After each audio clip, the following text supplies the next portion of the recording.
محترم حاضرینو، ستاسو په حضور کې ما د پیغمبر علیه الصلاۃ والسلام یو حدیث مبارک پیش کې. د حدیث کې پیغمبر علیه الصلاۃ والسلام یو اهم موضوع او اهم خبرې ته اشاره کړې ده او زه ستاسو حضور کې مختصرا د هغې خبرې لږ وضاحت کوم. یو طرف ته زموږ معاشره کې او د معاشرې په موجوده حالاتو کې د هغې خبرې وضاحت کول ضروری دي، او بل طرف ته د پیغمبر علیه الصلاۃ والسلام په عامو تعلیماتو کې د هغې ذکر انسانان ډیر کم کوي.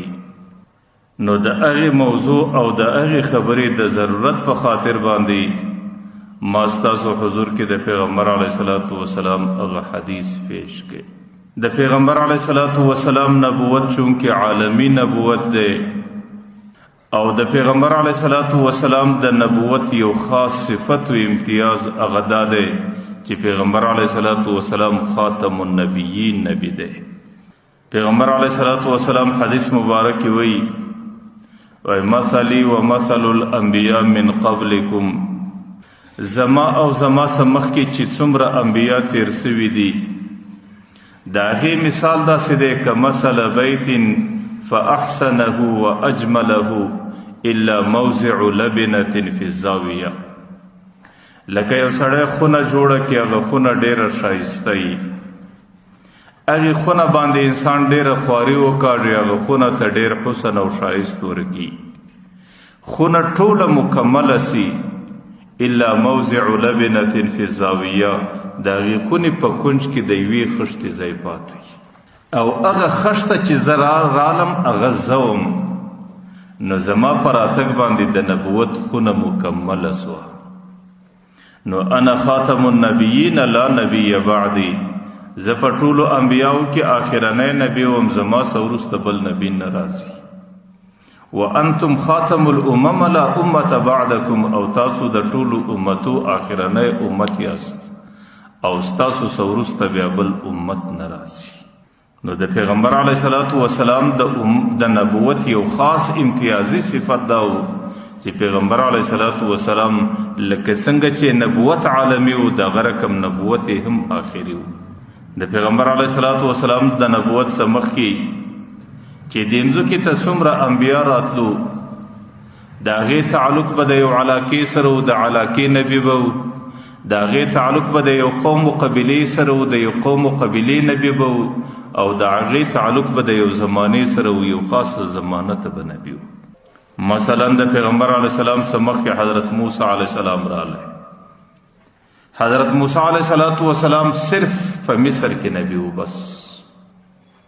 د حضرت عیسی موسی علیه الصلاۃ والسلام نبوت صرف در بنی اسرائیل پورې و، او د حضرت موسی علیه الصلاۃ والسلام نبوت صرف د عمر پورې و چې د عمر ختم سو، نبوت هم ختم سو.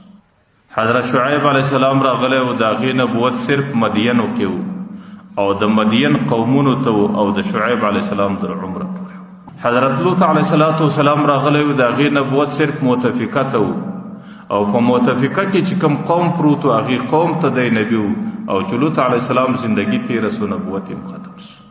لیکن د پیغمبر علیه الصلاۃ والسلام نبوت عالمی دی، ځکه الله تعالی ورته انا ارسلناک للناس کافة بشیرا ونذیرا، ما ته ټوله انسانیت ته نبی او ټوله انسانیت ته به زیری د جنت ورکوي او ټوله انسانیت به د جهنم څخه بیری.